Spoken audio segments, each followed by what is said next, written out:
It's the Real News Network. I'm Sharmini Perez coming to you from Baltimore.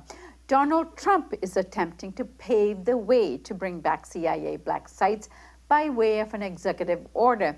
They may also be planning to reintroduce torture as a standard operating procedure and start increasing the number of detainees at Guantanamo Bay.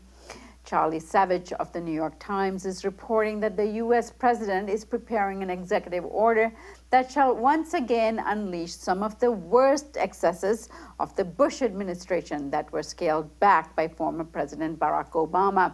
The minority leader of the House of Representatives and former ranking Democrat on the Intelligence Committee, Nancy Pelosi, had this to say.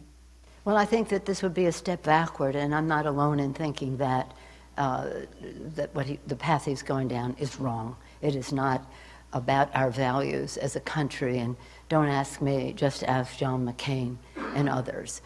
Any reverting to that, again, does not support our values, but also endangers our people who are there, whether it's from a security standpoint, intelligence community, or in the military. So I just think that it's wrong, and I hope that he will rethink it, and I hope he will listen to even some Republican leaders on this subject. Joining us today to discuss the potential implications of this executive order is Noor Zafar from the Center for Constitutional Rights in New York. Thanks for joining us, Noor. Hi, good to be with you. So, Noor, let's begin by discussing the executive order first. What's in it that is concerning to the Center for Constitutional Rights, and how do we know that this executive order might actually be signed by Trump? Right, so there's several things in this executive order that are troubling to CCR and members of the legal and human rights community. First is, in it, Trump requires the appropriate intelligence agencies and appropriate people within his administration to review whether or not to reinstate the CIA Black Site program, which was a program that was administered under the Bush administration, whereby the CIA operated secret prisons throughout the world where torture and abusive interrogation techniques were practiced. So this executive order seeks to maybe bring that back. And in addition to that, it also wants to revise the Army Field Manual, which is the current set of laws that kind of confine the interrogation tactics that can be used. And this order seeks to, maybe allow more permissive, more abusive interrogation techniques.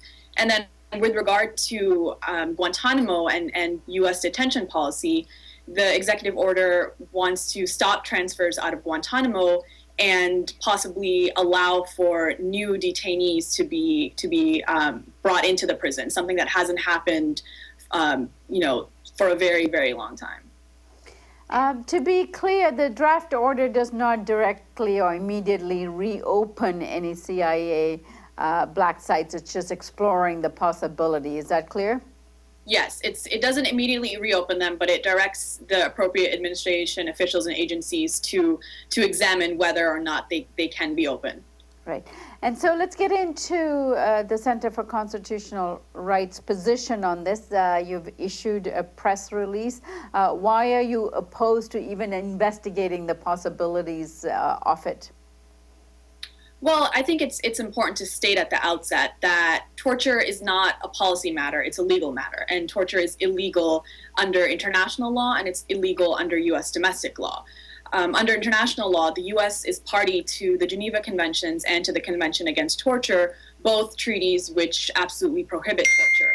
And domestically, there's legislation in place that also bans torture. For example, the McCain-Feinstein Amendment to the 2016 National Defense Authorization Act prohibits torture and limits the interrogation techniques that can be used on detainees in U.S. custody to those techniques that are outlined in the Army Field Manual. And it also requires that the Red Cross have access to detainees held in U.S. custody. So this is not, torture is not something that Trump and his administration can just reinstate vis-a-vis executive orders or vis-a-vis policy. It's legally prohibited, not to mention the fact that it's extremely immoral. And as Trump's own national security advisors have suggested, it's ineffective.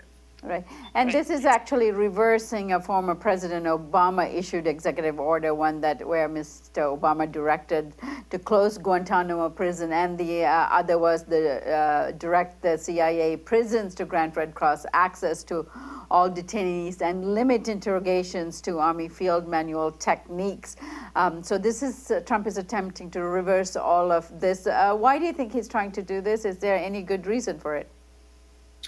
I think it continues to play on the anti-Muslim, xenophobic, Islamophobic platform that he campaigned on and that he promises to reenact. And there is, it's kind of in keeping with the extremely bigoted and xenophobic policies that brought him to power. And I think, even if it's not legally feasible for him to reenact torture, reinstate some the most horrendous policies of the post 9/11 Bush era, I think it's pandering. It's politically it's pandering to the base that elected him.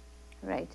Now, some of these undertones in terms of racist, anti-Islamic sentiments. I mean, this is not like it didn't exist before when President Obama was in power, and suddenly it's come to light. But Trump is actually agitating, aggravating, and these orders reinforce it.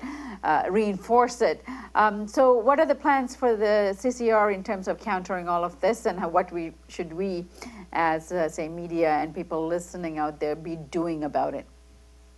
Right. Well, as a legal advocacy organization, we have CCR has two approaches to kind of counter and resist and fight back against these horrendous policies that Trump is now going to, institute and make good on. One is just continuing to work with the marginalized communities and the communities that are most impacted by these policies, standing as allies and resisting with these communities and building community power. There was, so in addition to this executive order on Guantanamo and black sites, there's another purported executive order, the Muslim, instituting the Muslim ban and prohibiting the U.S. from taking refugees. And there were rallies organized throughout the country in solidarity with Muslims and immigrants, protesting these orders and showing support. So CCR, was present at the New York rally that was organized by the Council on American Islamic Relations to show solidarity and really elevate the voices of the Muslim community and the immigrant community that is targeted by these executive orders. So one strategy that CCR has is to continue to build power and resist with the communities. And then in addition to that, it's, bringing legal challenges to these unconstitutional policies and continuing our fight against the abuses that Trump seems to want to bring back into play. All right, Noor, I thank you so much for joining us today, and we look forward to having you back. Thank you. And thank you for joining us on the Real News Network.